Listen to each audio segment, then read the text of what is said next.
আমি বললাম তোমরা যারা দিবা নিশি এই বড় মোবাইল টিপো, আমার কথা মনে রাখো, ও চিরেই এমন একদিন আসবে ভিক্ষার থালা হাতে নিয়ে তুমি ভিক্ষুকের মতো হাত পাতবা। এটা আমার ভবিষ্যৎবাণী, মনে রাখো। তোমার বাপ, তোমার দাদা, তোমার পুরো হায়াত পর্যন্ত থাকতো না। কথা বলেন না কেন? বাপের টাকা নষ্ট করতেছ। যার যেই টাকাটা অনাদরে, অবহেলায়, বেহুদা এইভাবে শেষ হচ্ছে, প্রতিটা টাকার পিছনে অজস্র ঘাম জড়িত আছে। একটা টাকাও মাটির তলে থেকে উঠে নাই, কষ্টের ঘাম ঝরিয়েই পয়সা রোজগার করে। ঠিক কিনা বলেন না?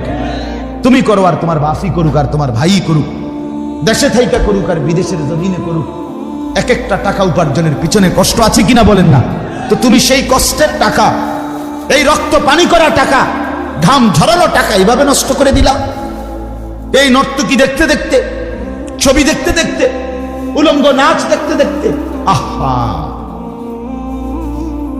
আমরা পড়ছি একবার কিতাবে, ইতিহাসে, এক নবাব, এই উপমহাদেশের এক হিন্দুস্তানের এক নবাব, তার একটা ছেলে একটা মেয়ে ছিল। নবাবের বহু জমি ছিল, নবাব তো নবাবই।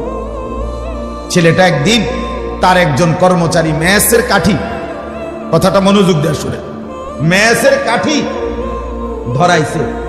ধরাইবার পরে মেসের কাঠি ধরাইলে বারুদ, ওই যে মেসের কাঠির আগার মধ্যে যে বারুদ থাকে, এটা আগুনটা নিভে গেলে বারুদের একটা গ্রান আছে, বুঝিনি আমি? বারুদের একটা গন্ধ আছে। এই নবাবের পুত তে কর্মচারীকে বললো যে বারুদের গ্রানটা তো খুব দারুণ রে, সে আবার ধরাছে আরেকটা কাঠি, হেতে আরেকটা কাঠি ধরাইছে, হে আবার বারুদের গ্রান হয়েছে, আবার ধরাছে। এইভাবে এইবার